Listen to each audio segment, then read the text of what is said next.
Hi guys, how you doing today? So myself and my beautiful wife, we want to talk about how we actually met.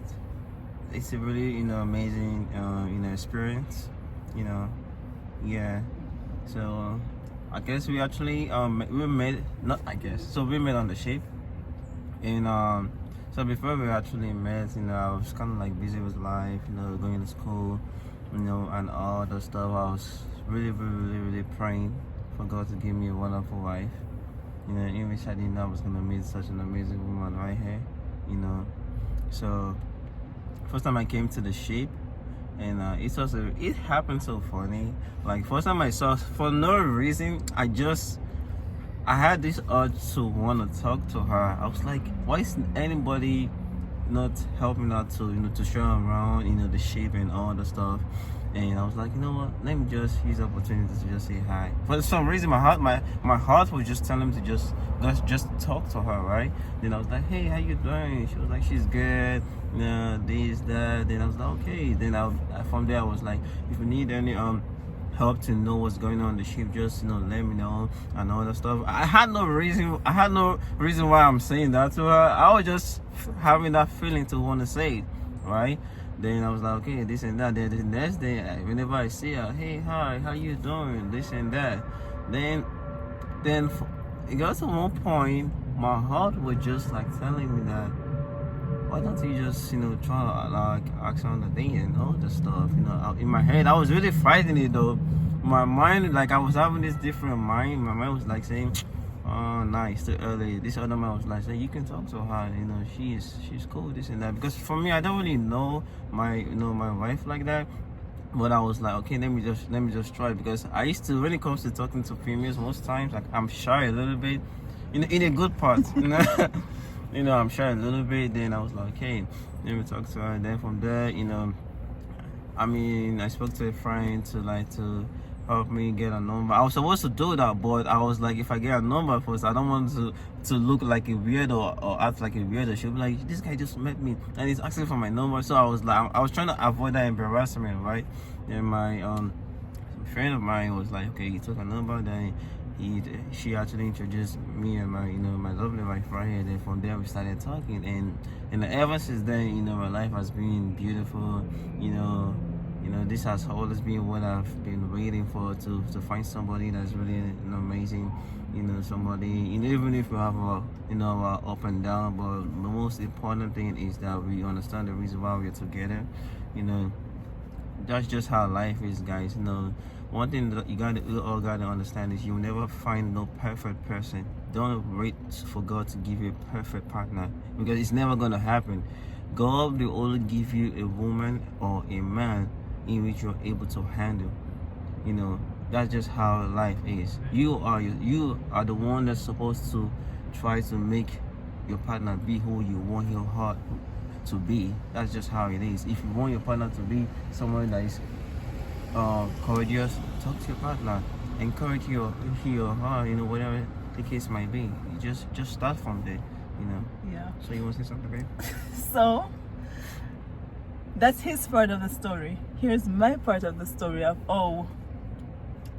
we met, right? So bear in mind, while I was in boot camp, I kept my eyes open, because I'm like, hey, yeah, I'm having a new job.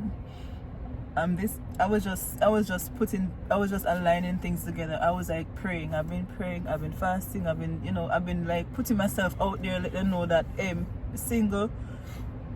I'm ready for mingle. And I started off with dating apps, sadly. Who told me that was gonna work? Anyway, but yeah, I did met somebody on the dating app.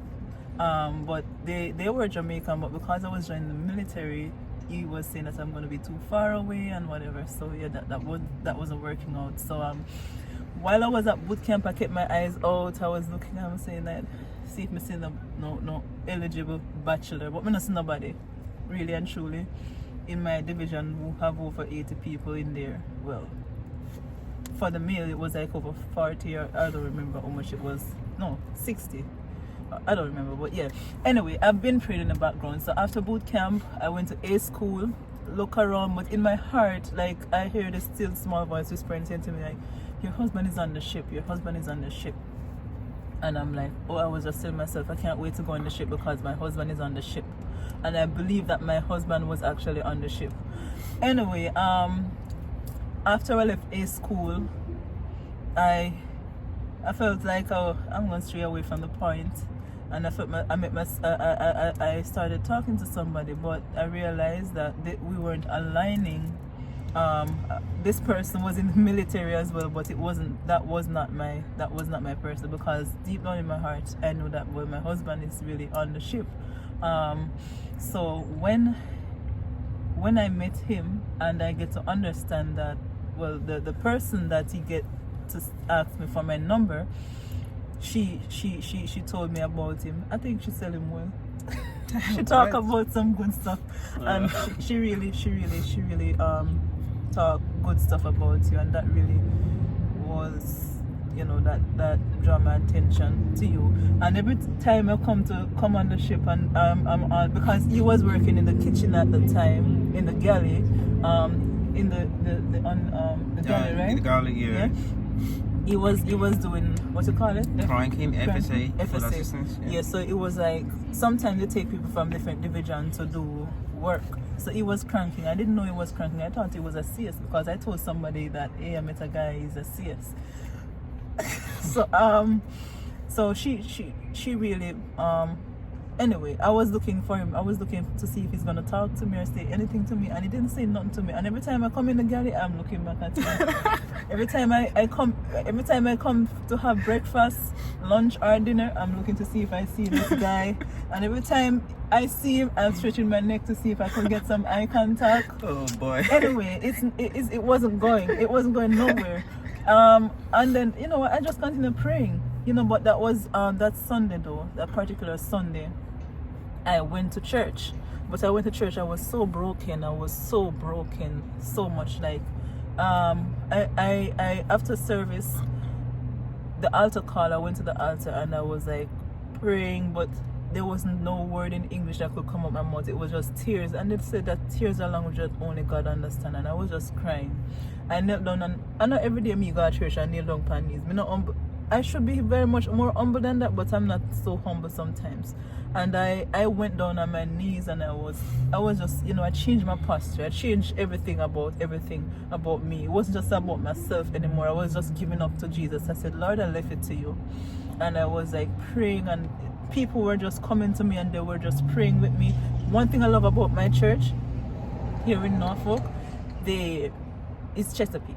They're really loving. They're real ministers of God, and they really reach out to me. It was my first time visiting that church, and they reached out to me. Several different people, ministers, came and they prayed for me, and the more I prayed, the more they prayed, the more I cried. The more they prayed, I didn't know I would stop crying, because that my heart was so broken. I was just reflecting on all the past hurts and everything, and you know, it's feel like my career and everything was just coming together. But the next part, I felt like I just needed it was just time for my husband. And the thing is, the November of the year before, the November of last year, 2023, third, I went on a month of fasting. So me know, say, through me up on fasting and everything, and I've been, you know, I said I'm leaving it to Jesus. I just never have no more words to pray again. I don't pray. I've been done. And so after service that Sunday, it was that Sunday evening after service, I came home and I was just relaxing, and I get the phone call from the friend who put me on, because so it was a conference call now, she put me on to him, and ever since we've been inseparable. Yeah. Oh my babe, I didn't know you went through this, struggle. Like you pray on prayers. Oh boy. I've been doing a lot. I mean, but, I feel like that was one of the reasons why, because the first time I saw you, like when I first saw you the first time, I was like, who's that girl? Is she new? Then I think I spoke to someone that was like, is she new? They were like, yeah, she's one of the news in LS. And And I was like, oh, okay. Then from then I was like, you know, when I started talking to him, then I went to ask Forrester, like one of the LX, you know, workers, and I was like, oh, yeah. you start questioning. I started asking questions about you, but I didn't let you know though. I was just trying to, you know, find out, like, you know, where you from, this and that. They were like, you're from Jamaica. And I don't know the reason why I was doing those things, but to my looking background. honest about it was like something my heart was just telling me that get to know her, right? You know, I was like, okay, let me just like, you know, yeah. From there, I was like, you know, we started talking, you know, this and that, and ever since then, you know, trust me, guys, you know, it's, you know, when you find, you know, your person, guys, it's an amazing experience. You know, it's okay for you guys to have issues. It's fine. You know, don't expect your relationship to be perfect. Yeah. You know, don't expect your relationship to be perfect, guys. Trust me. Don't ever expect it. You know, what matters is no matter the challenges you guys are, you know, experience, make sure that you work it out together, guys. You know, teamwork is what makes the dream work. The dream work, yeah. All right, bye guys. Thank you for watching. Hey, share. Right, we're gonna grow. We're gonna get there. Get where we need. All right, bye bye.